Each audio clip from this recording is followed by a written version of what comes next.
you know, it's worth noting that the Bush administration, particularly in the last couple months, has really cranked up the rhetoric against Iran and spread a lot of lies. And it's worth going over a bit exactly what those lies are.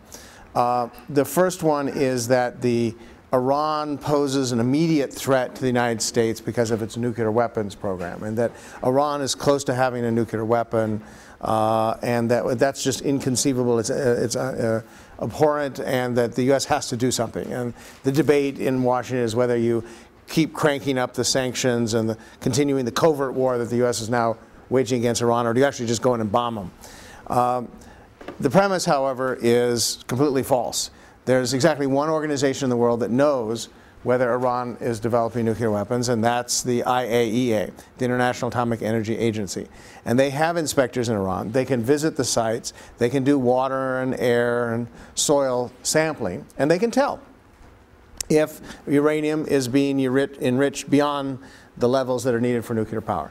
And they say they have no proof that Iran is developing nuclear weapons. That's not something you often hear in the U.S. media, and it's certainly you never hear it coming out of the top levels of either the Republican or the Democratic Party, because it's too embarrassing. It completely contradicts all the premises, which is if you go to Washington, like I did, and you interview people there, and high-up, mucky type people, there's something, of course they're developing nuclear weapons, and the only question is what do we do to stop it?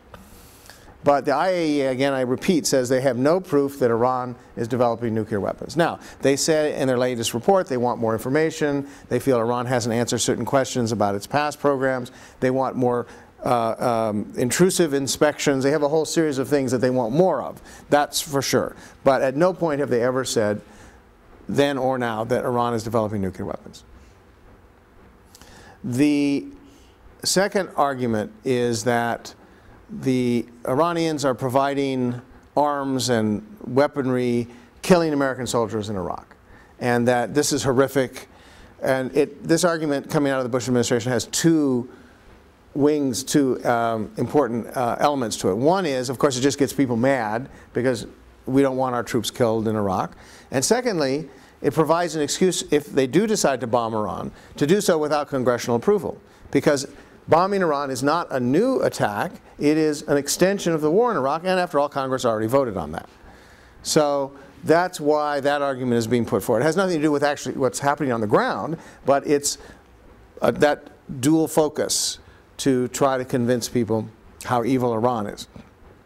One of the main arguments that they put forward is that Iran is providing explosively formed penetrators, which are used widely in Iraq, and that's responsible for killing American soldiers. Now, these EFPs, explosively formed penetrators, are copper discs, maybe about this big, and they're allegedly machined in Iraq. They're so sophisticated they only can be machined in Iraq, and then they're shipped, smuggled across the border, and they're given to these Iranian militias, and then they're attached to explosive devices and planted in the ground, and then they blow up Humvees and armored vehicles when they go over them.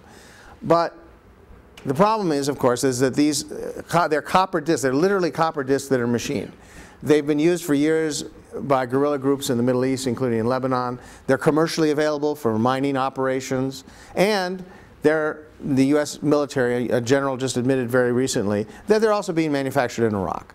So there's absolutely nothing unique or special about them that would say, aha, every time one of these things is used, it must be because Iran is directing them to kill American soldiers. And the U.S. has never shown that Iran is intentionally giving weapons to its allies in Iraq with the intention of killing American soldiers.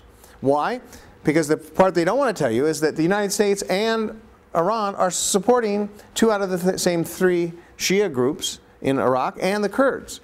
They're all supporting the same side. So the very people that the U.S. is accusing of Iran sponsoring to kill Americans are the American allies.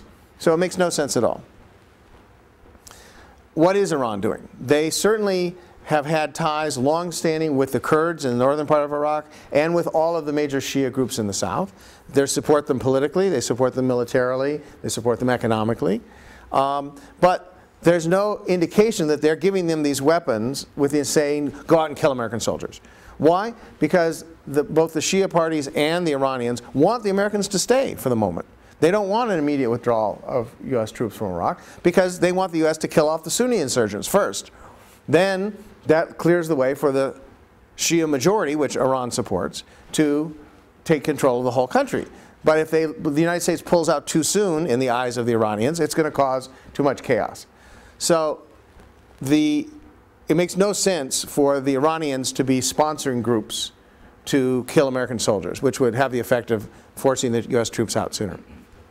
And the irony, of course, on all of this is that just in the last couple of weeks, the U.S. is saying, oh, thank goodness, Iran is telling its people not to kill so many American soldiers, and that's a really good sign. So first you make it up, ratcheting it up one way, and then you just make it up, ratcheting it down the other way. There's no actual proof or indication in either one of those arguments. The third argument is, and this is the one that's most emotional, when I speak around the country, I'm Jewish, I've had a chance to speak to many groups where there's members of the Jewish community there, and the argument goes something like this. Ahmadinejad is the new Hitler. He has publicly declared that he wants to wipe Israel off the map, and that the idea of Iran with nuclear weapons and a man like Ahmadinejad with his finger on the trigger is inconceivable. And if even there's a small chance that they would launch an offensive attack on Israel, we can't take that chance. So therefore we have to bomb Iran. And the Israeli leadership in August, one of the Israeli generals held a press briefing for the Sunday Telegraph of London, in which they openly boasted of their plans to bomb Iran. This was not some secret leaked thing. This was an official on-the-record interview. General was named. He took them to the logistical place where they have the war planning, and including the possibility of using some of Israel's atomic weapons against Iran. Now, Israel is not about to and cannot, on its own, attack Iran. It can't do so politically without the permission of the U.S., and even militarily, logistically, it's not possible for it to do. But it was a tactic designed to put pressure on the Bush administration to bomb Iran, or at a minimum, give permission for them to do it. But Israel's not about to act on something of that importance on its own. Once again, that argument is false, it's phony, and I argue that the Israelis even know that it's phony. Why? If Iran is in fact such a threat, why haven't they already launched a conventional weapons attack against Israel? They have the bombers, they have the missiles, they have the bombs. The Israelis and the Americans claim that Iran has chemical weapons. There's absolutely no proof that that's the case, but let's say for the moment that's true. Why haven't they launched an offensive chemical attack if they really want to kill all the Jews and wipe Israel off the map? That would be a devastating attack. They haven't because, in fact, it's not their policy. They've never said they were going to do that. They never would do that as an offensive strike. The reality is that Iran doesn't have nuclear weapons. They're years away from developing nuclear weapons, even if they intended to do so. According to the CIA, it's the year 2015 before the Iranians could have nuclear weapons. It's very, very hard and difficult to manufacture nuclear weapons, especially in this day and age, and especially when there's inspectors looking at all of your facilities. First of all, it's very hard to develop the uranium enriched to a level in large enough quantities to be bomb grade. And secondly, there's a whole other technology that goes, well, how do you fit it on a nose cone? How do you get it into a bomb and make it explode so that it's usable as a bomb? That's a whole separate technology that's also very complicated. And the Iranians have not mastered and are not anywhere close to mastering either one. And the Israelis are smart enough to know that. They consciously inflate the importance of Ahmadinejad and intentionally mistranslate what he says. That famous quote about "we want to wipe Israel off the map," in fact, is a very old slogan from Iran, dating back to the 1980s and in the era of Ayatollah Khomeini. When I was in Iran, it's written, you see it written on the side of the American embassy. It's not something new that Ahmadinejad came up with. It's been around forever. And an accurate translation of that is, the entity in Jerusalem should vanish from the pages of time. Now that's very different from saying we should wipe or we want to wipe Israel off the map. Very, very different. In fact, what Ahmadinejad and Rafsanjani and Khamenei, that is all the top leadership of Iran, they do not favor killing all the Jews. What they say is they want a one-state solution. That is, all the Palestinians should return to Palestine from in exile wherever they are. Palestinian Muslims, Christians, and Jews should vote what kind of a state they want, and whatever they decide, that's the kind of state they would have. That's called a one-state solution. And of course, that's not acceptable to Israelis because it would mean the end of Israel as it exists today. And frankly, it's not a position that's taken seriously by the people directly involved in the struggle, that is the Palestinians and the Arab states, who call for a two-state solution. That is an Israeli state next to a Palestinian state, both states living in viable peace. And over time, the Palestinian position is, over time they would seek through political peaceful means to convince Israelis that the country should be one, but not that you do it by some forced mechanism. So the Palestinian position and the Arab position is very different from the Iranian one. And if the Palestinians reach a settlement with Israel, so the Palestinians, it doesn't really matter what the Iranians say or the other so-called rejectionists. So it's irrelevant, and the Israelis know that. What they're really doing is that they're playing this emotional argument about Iran and that they want to kill all the Jews, etc. Oh, did I mention the fact that Ahmadinejad has no power in these matters? Did I mention that? That the Iranian system is a weak one. The president is weak. He does not control the armed forces. He does not control the intelligence. He doesn't have the levers of the key levers of power in Iran. And even if Iran did have nuclear weapons, he wouldn't have his finger on the trigger anyway. Okay. If Iran ever launched an offensive military strike on Israel, it would guarantee the destruction of Iran, flat out. The Israelis and the United States would counterattack immediately, probably using nuclear weapons. It would flatten the country, and it would eliminate the Iranian leadership, or a good portion of them. So the people in power in Iran are angry, but they're not crazy. And the U.S. or Israel, sectors of the people running the U.S. and the pro-Israel lobby in the United States are intentionally distorting the record. Why? Because Iran provides political and financial support to Hamas, the Palestinian group that now is in control of Gaza, and Iran supports Hezbollah, the political party and militia group in southern Lebanon. Israel and Hezbollah fought a war a year ago, and Israel lost for the first time in its history. Remember, the Hezbollah missile sank an Israeli warship, or disabled it. And that, again, for the first time in history. Something that was mentioned at the time when it happened, and then it's completely dropped from the history books because it's rather embarrassing for the Israeli Navy.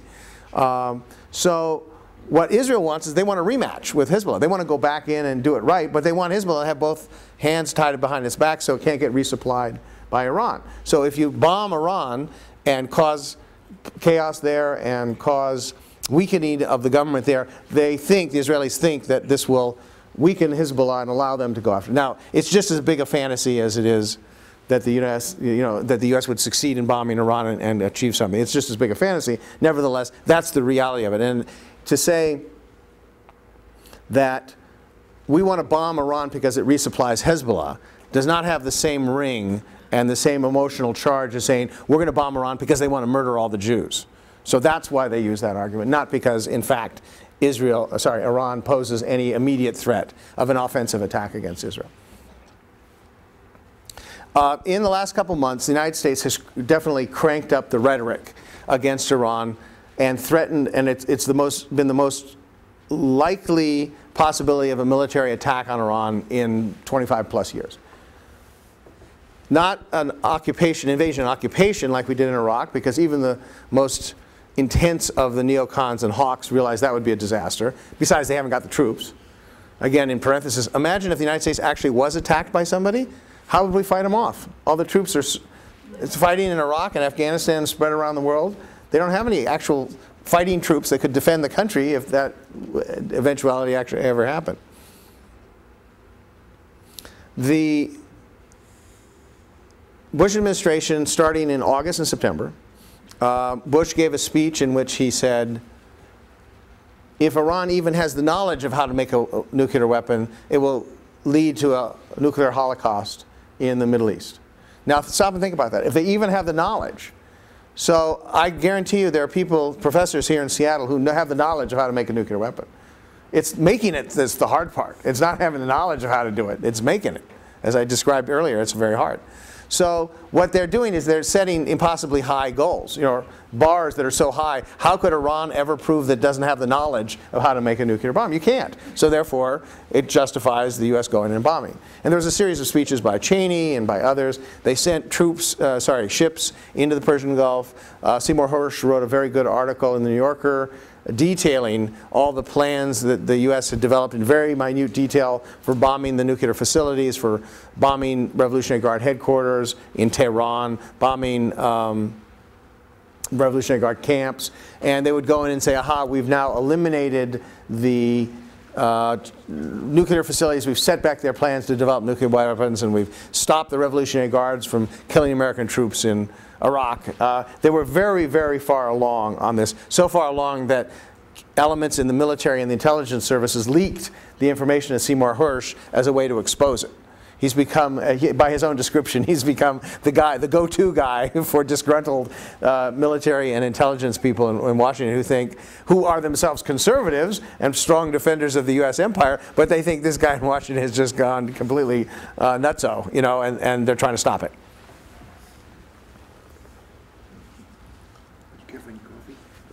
I'm fine, thank you. I might have some later. But it's very interesting. Just a matter of the last few weeks, just as we saw a ratcheting up of the rhetoric, in my analysis, we've seen a ratcheting down. And that actually, there was a step back from the brink. Why do I say this? Some of the ships in the Persian Gulf that were off the shore of Iran that were poised, ready to strike them with missiles, have been pulled back from the area. The U.S. released 9 Iranians who were held basically as hostages or kidnapped in Iraq. The U.S. feels that any Iranian in Iraq is fair game. They snatch them off the streets and figure out why later. And 2 of these guys were diplomats from northern Iraq, from the Kurdish regions. They released them after swearing up and down that they would never let them go. You've heard about the $75 million the U.S. has allocated to so-called promote democracy in Iran.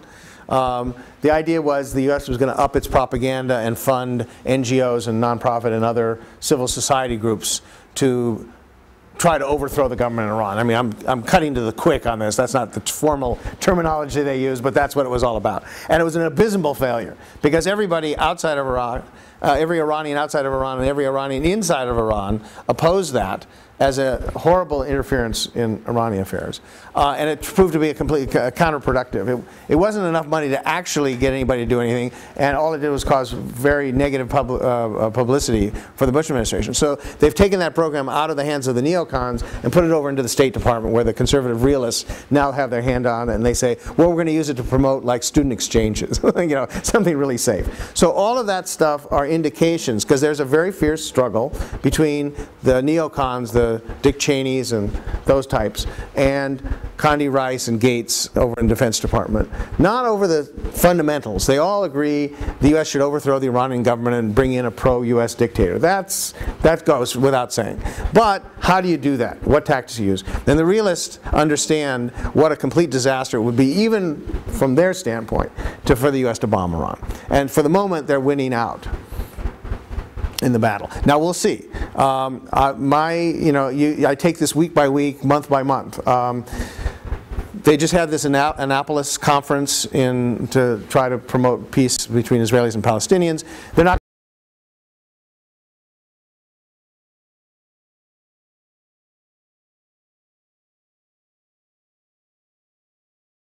And the U.S. doesn't bomb during Christian holidays, so we're okay through the end of the year. That's my prediction. No bombings over Christmas and New Year's. Now we'll see after the first of the year. And of course, the irony of all this is, do you remember the old days when you went to war because you were attacked? Right? See, and the idea is you were attacked and you didn't have any choice. Like the next day you had to declare war on the enemy, like say Pearl Harbor, right? But here, since we're not under attack, there is no immediate threat to the United States. We can choose when to go to war. So January, February, October, surprise. I'm sure these are all debated around Washington. And with these guys, as long as particularly the Bush administration is in power, it's a very real danger.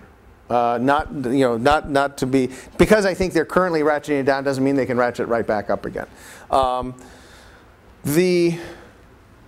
call myself a sober optimist.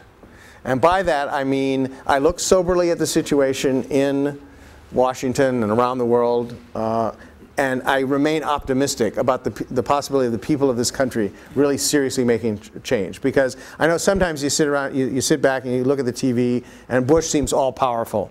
And he seems like, my God, he can get away with anything. He signs a bill and then does a signing statement that says it doesn't count. I had my fingers crossed. The 1981 Algiers Accords, I just wrote a commentary about this. You know, in 1981, the U.S. signed a binding agreement with Iran that said we wouldn't interfere politically or militarily in the affairs of Iran. It's a binding agreement. You know how we know it's a binding agreement? George Bush's administration went to court to defend the Algiers Accords because they liked some of the other provisions of it having to do with how hostages who were taken hostage in the '79 crisis could or could not sue Iran. So they liked the Algiers Accord, except for the part about where they have their fingers crossed, about the part that they can't attack Iran. But these guys are not all powerful. History is going to look back 50 years from now, or for that matter, it might even be 5 years from now, and look at the Iraq War as what a complete and total disaster this was for the U.S. empire. This is the biggest disaster, at least since Vietnam, and maybe bigger than Vietnam. We'll see how that plays out. But for sure, it's a disaster of epic proportions because the U.S. is completely isolated internationally. Does anybody remember the Coalition of the Willing? See? You remember that? I vaguely remember that phrase. That was the new Europe. That was all the people going to rally around us and forget them old Europeans, and it's them new. Well, the new Europeans are, they don't, the British are gone, and the Australians just had a new election, and they're going to pull it. But we do have Poland and Tonga. Let's not forget. Except when it comes to bombing Iran, we don't even have the support of Tonga. So the U.S. is 100% isolated. Not even the British, who pretty much go along with anything coming out of Washington. Not even the British support the bombing of Iran. So, and that's a direct function of all these other mistakes that the U.S. has made and catastrophes that they've promulgated in Iraq and Afghanistan. So the U.S. is actually very weak right now, despite all the bravado and the thunder and rhetoric and very real threats that come out of Washington. The other is that the American people are really fed up. There was about 100,000 people that marched in anti-war demonstrations in October. The opinion against the Iraq War is the highest it's ever been. The opinion polls of Bush are among the lowest they've ever been. And even the conservative, like the National Review, the kind of house organ of the mainstream conservatives, they have a headline of an article, the coming catastrophe, because the Republican Party is facing a serious disaster come the '08 elections. Was it? I think, if I recall correctly, these are all Republicans, 7 U.S. senators and 27 Republican congressmen have said they're not going to run again in '08. Why? Because they would lose. Okay, so let's kind of keep that in mind when you get all depressed about how, how much power Bush has had. Underneath the facade. Oh, and did I mention the coming recession? The fact that this horrible wars in Iraq, Afghanistan and Iraq have led to skyrocketing oil prices, serious problems in the economy, gyrating stock market, yo-yo stock market. By the way, my tip is cash. Anyway, put your investments in cash because it ain't going to do so well next year. Or euros, either, yeah, right. But that's a little side business. We'll talk to you later about that. All right, so the economic, and I think that's going to put the nail in the coffin for the Bush administration. That, if there's, on top of all these other foreign policy disasters and domestic disasters, there's an economic recession, that's just going to seal it for the Republicans. Now, it's not guaranteed. That's why I said that's the sober part. It makes no small account as to what we do to go out there and change things. And now is not the time to be discouraged. Now is the time to redouble the efforts to get out, to become politically active, to push things forward. And if there's one lesson that you come out of today's talk, I hope it's that you too will become a sober optimist. Thanks very much.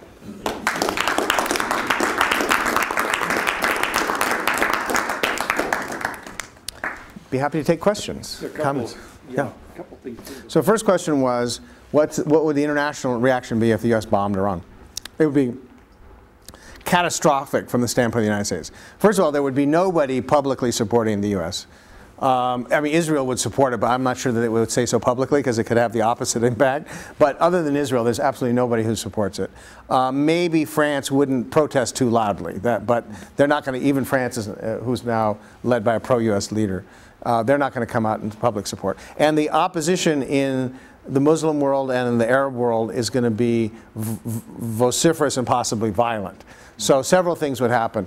Right after the bombing, Bush would go on TV and declare great victory, and he'd show the super sophisticated missiles and how we didn't hurt any civilians, and the missile goes down the chimney and turns left at the stairway and down into the basement and blows up the nuclear facility, and isn't that really neat and looks like just like a video game, and declare victory.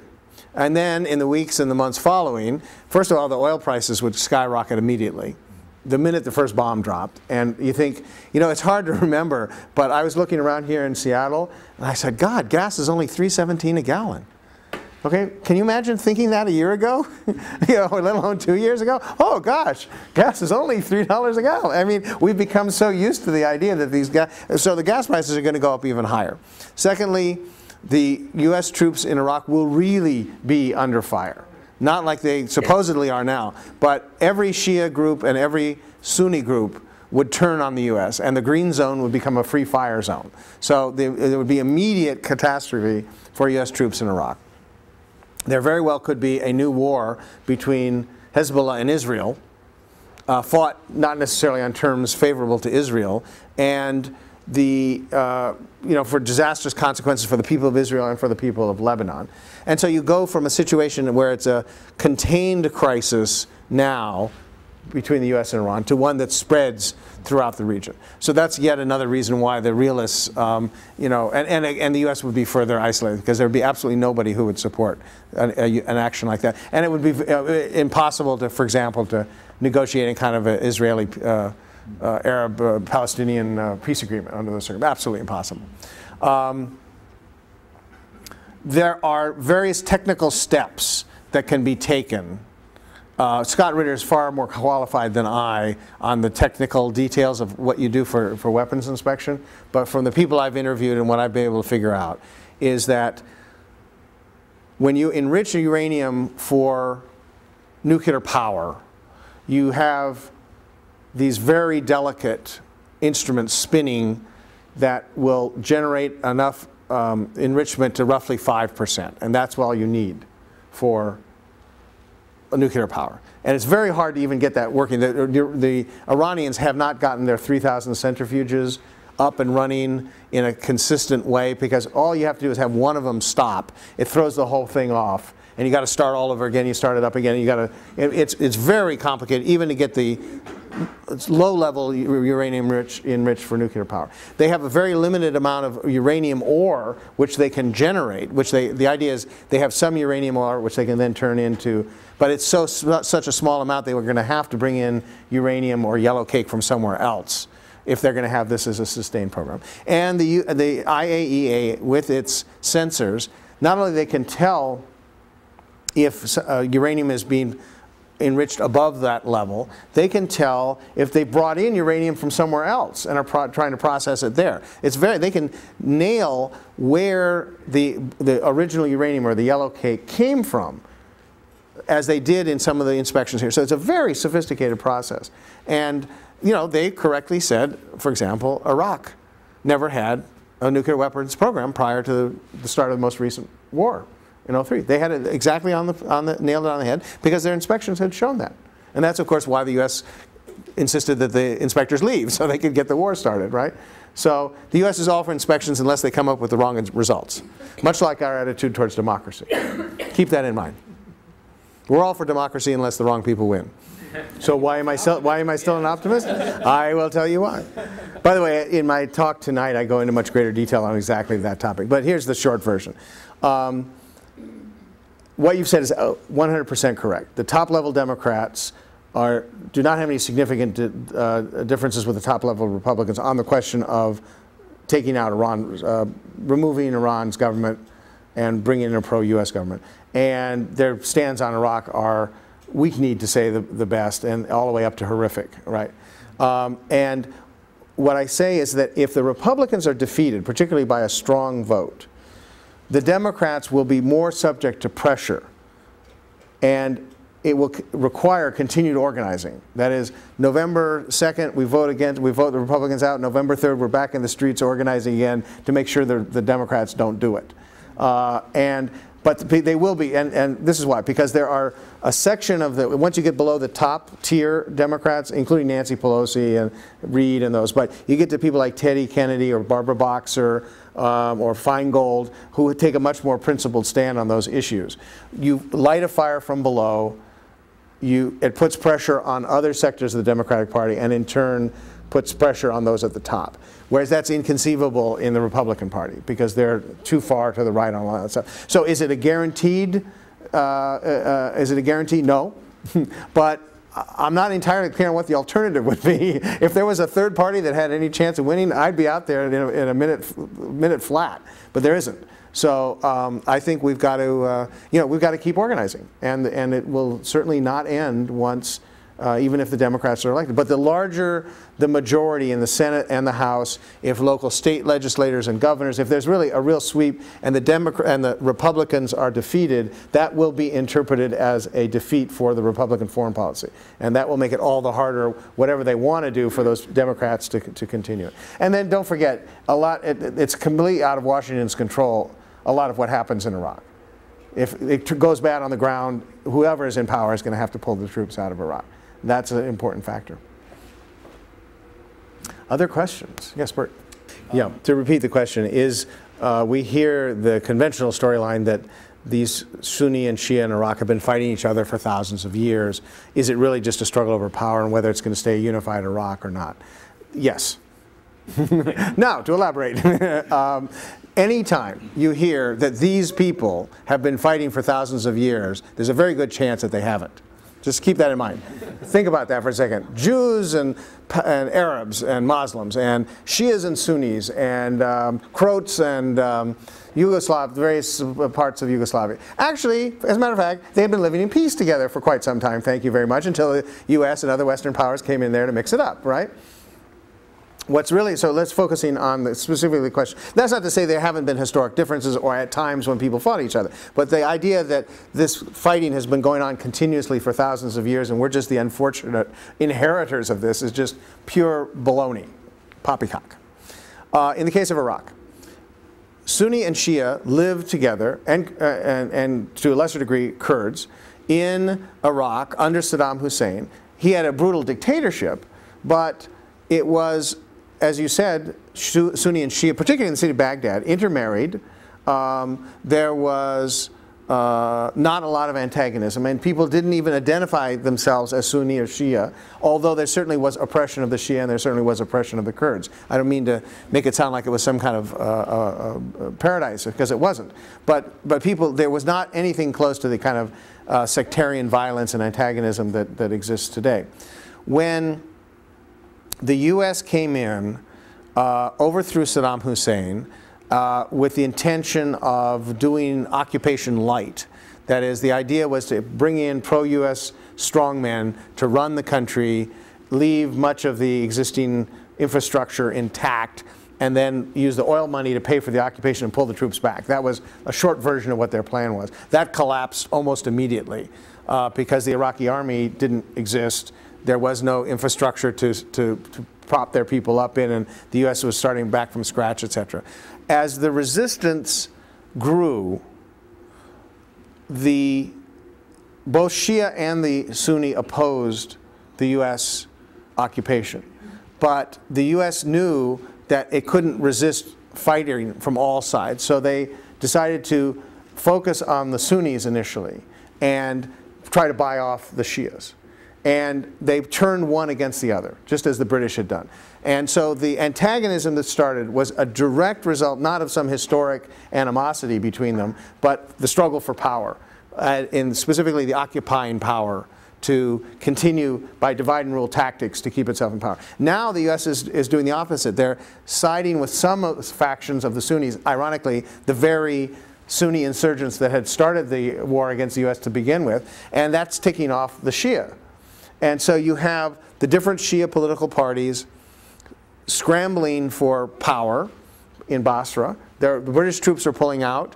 there are no Sunnis in any significant numbers in the south of Iraq, and the Shia militia are fighting it out tooth and nail for control of the oil revenues and the trade and export revenues, and it's just a straight out grab for power and wealth.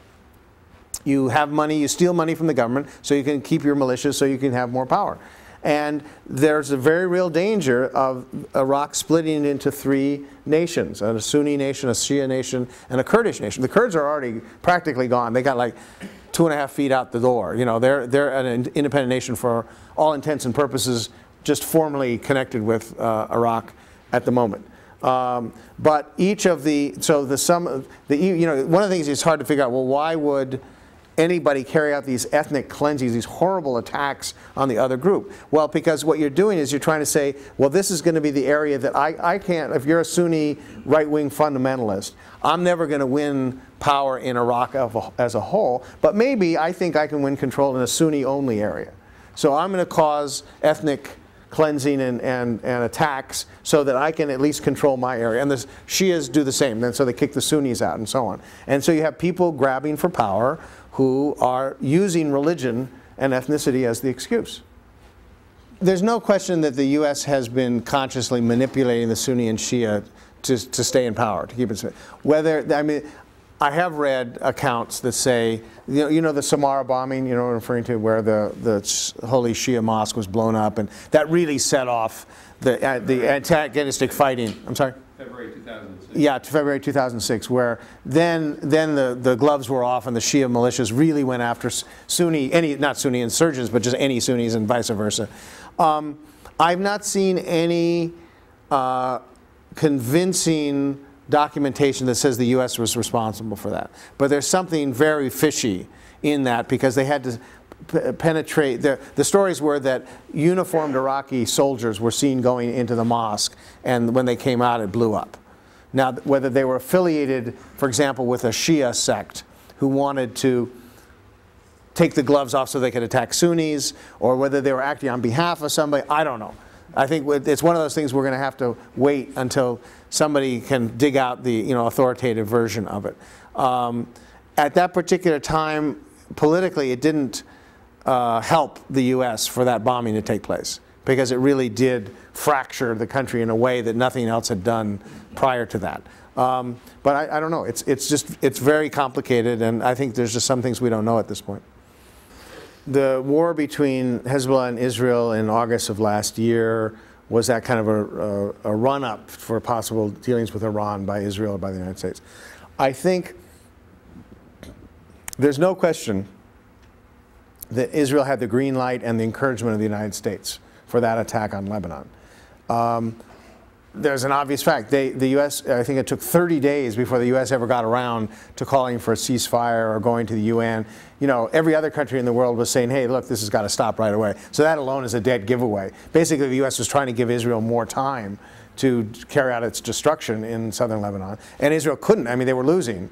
And that's ultimately what led to the ceasefire. Why would the U.S. do that? The U.S. had the idea of either bombing Iran or carrying other military activity against Iran with the aim of overthrowing the government for some time. They knew that one of the consequences of the U.S. bombing Iran would be a possible new conflict between Hezbollah and Israel. So if Hezbollah was already out of the way, then you don't have to worry about that. So the idea was Israel goes in, they knock out Hezbollah as a military force, and then the U.S. is then free at its own timetable to go hit Iran. Well, it didn't work out that way. In fact, it had exactly the opposite effect, which is another reason why they didn't try to bomb immediately against Iran. Again, keep in mind, the Bush administration seems like it's all powerful in some ways, and it's very, very weak in a lot of these situations. It cannot control a lot of what goes on in the world anymore. Your second question was? What about the attack? Oh yeah, the attack on Syria. Yeah, okay. There was an attack. Oh gosh, how long ago? It was 3 months ago now.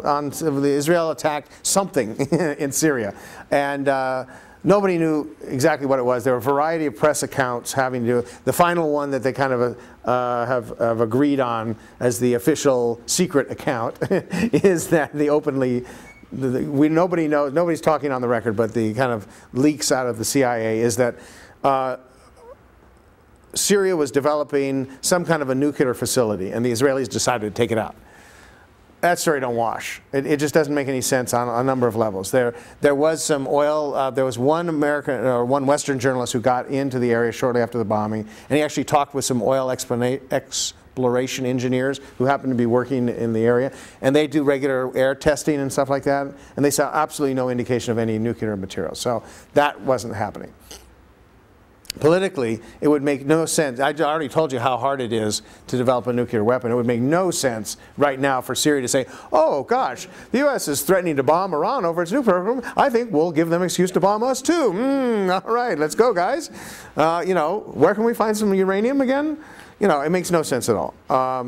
Maybe, and this is speculation on my part because I don't have any inside information, maybe it was a more sophisticated missile system or conventional weapon system that Syria was installing against a possible future attack from Israel. And Israel decided to move preemptively on that. That could be.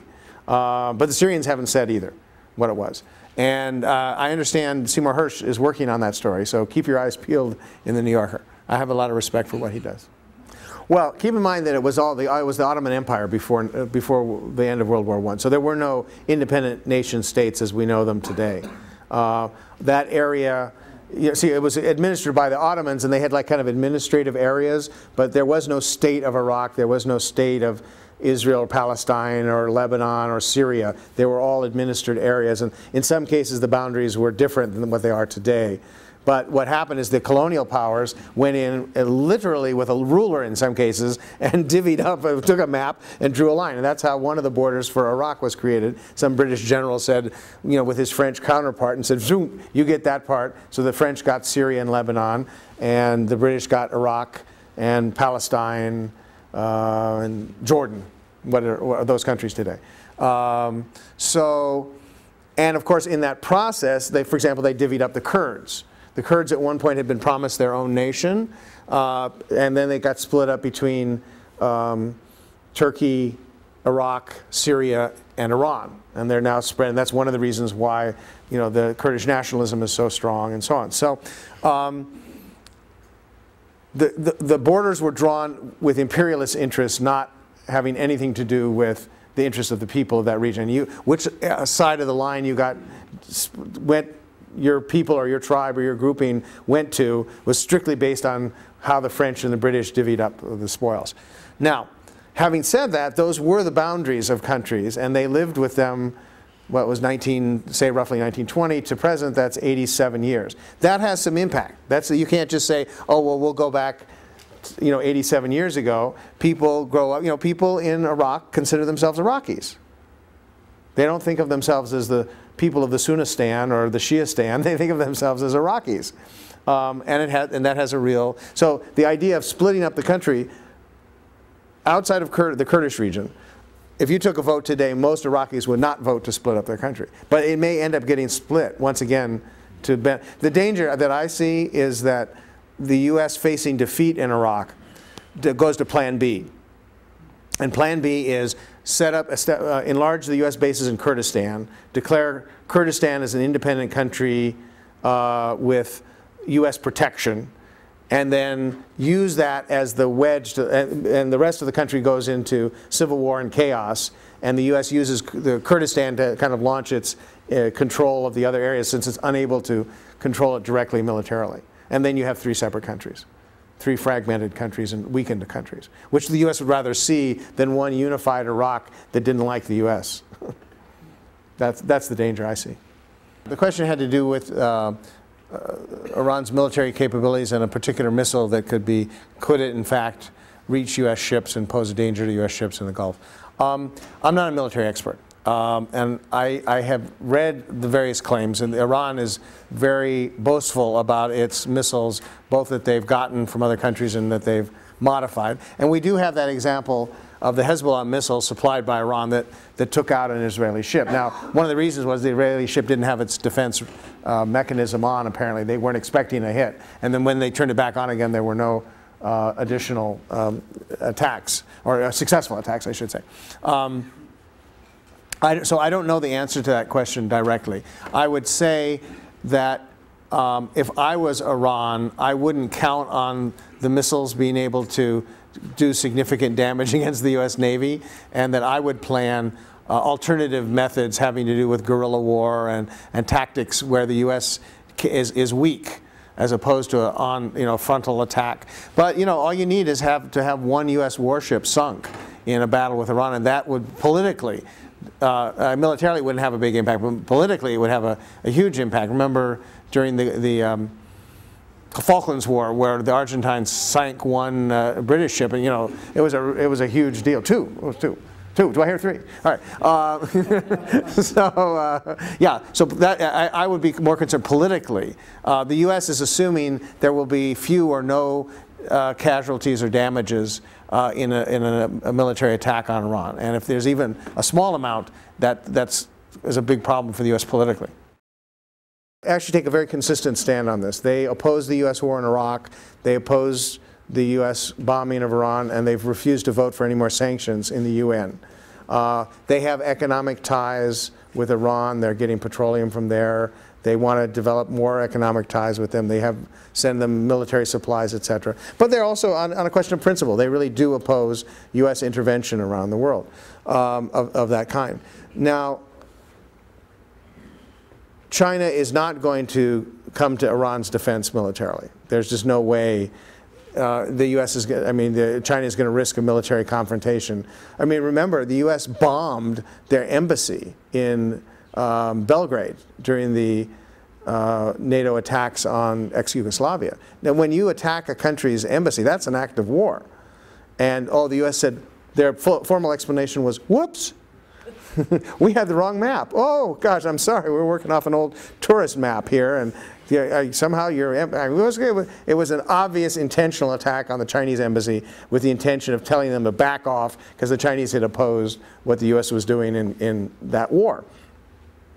So now, the Chinese do have lots of U.S. government bonds that they've invested in as a financial tool, not particularly as a political one. They weren't buying them with the idea of, aha, we're just waiting, and then we're going to dump them all at once. Because if they dump them all, their finances go into the toilet too, right? You sell a bunch of bonds, the prices go down, you lose money. I think that not only the Chinese, but lots of other people, Saudi Arabians and others, people all throughout the Gulf, they're going to be dumping U.S. bonds because the dollar is plummeting. Anybody who's traveled lately knows, who would have thought? Canada, land of equality, where the dollar is equal to the dollar. You go to Europe and you spend $8 for a cup of coffee at a cafe because of the euro. So the Chinese may well sell bonds or other instruments for financial reasons, like everybody else is. And I think that's going to happen, frankly, whether the U.S. bombs Iran or not. Because it's just becoming, if you're sitting in another country and your investments are losing money hand over fist because of the plummeting dollar, and there seems to be no turnaround, and the U.S. is doing nothing to correct it, I'd dump them too. So are you prepared to revise your earlier advice to go into cash? Well, I didn't say what form of currency. I simply said cash. 2 months. big investment. 2 months is the currency in Iran. That was a joke, folks. President Bush, I didn't mean that. It's my warped sense of humor. Yes. Yeah. No. Right. No. I think you're absolutely right. Which is there's a sector of kind of the war industries and the war-related industries that benefit from all this, but they're looking at the U.S. economy as a whole. They're not the dominant sector by any means. And it's interesting, a lot of these big conservative corporations are starting to hedge their bets. They're starting to donate large amounts of money to Hillary Clinton, figuring that she may be the winner and she's not that far off from what they want anyway, realizing that the Republicans may well tank next year. And yeah, it's true, yet another military attack on Iran is going to further cause all kinds of economic problems with the drop in the dollar, et cetera, et cetera. And it's going to hurt business. And these guys above else want to make profits. And if the party that they've been betting on all this time is losing them profits, they'll switch over to another one, provided the candidate is sufficiently pro-business, which Hillary is. Yeah. So I think, but that's one of the things that's weakening the Republican Party. you see the same split on the issue of immigration. So you have the business Republicans saying, we want immigrants here, we want things like, what do they call it, where you bring immigrants over for temporary jobs, guest workers, thank you. We want a guest worker program so we can exploit these immigrants. And then the conservative, ultra-conservative wing of the Republican Party says, no, these immigrants are taking our jobs, we've got to stop them all, and they even block the passage of any kind of immigration bill. So that's it's a reflection of the very real divisions in the Republican Party, where even the business people can't get their way because of some of the ultra wackos in the Republican Party. So the more divisions there are among the Republicans, the happier I am. Yeah, it's inevitable, but nobody can predict exactly when it's going to hit. And the signs are, and I'm simply making an educated guess that it's going to hit next year, which is actually perfect timing. Because on top of all the foreign policy disasters, ordinary Americans are going to really feel, they're not happy now, and they're going to really feel the layoffs and all the impacts of a recession, a plummeting stock market, et cetera, et cetera. That's going to really do them in. That's why I remain a sober optimist. Thank you, Mr. Erlich. Thank you very much. Yeah.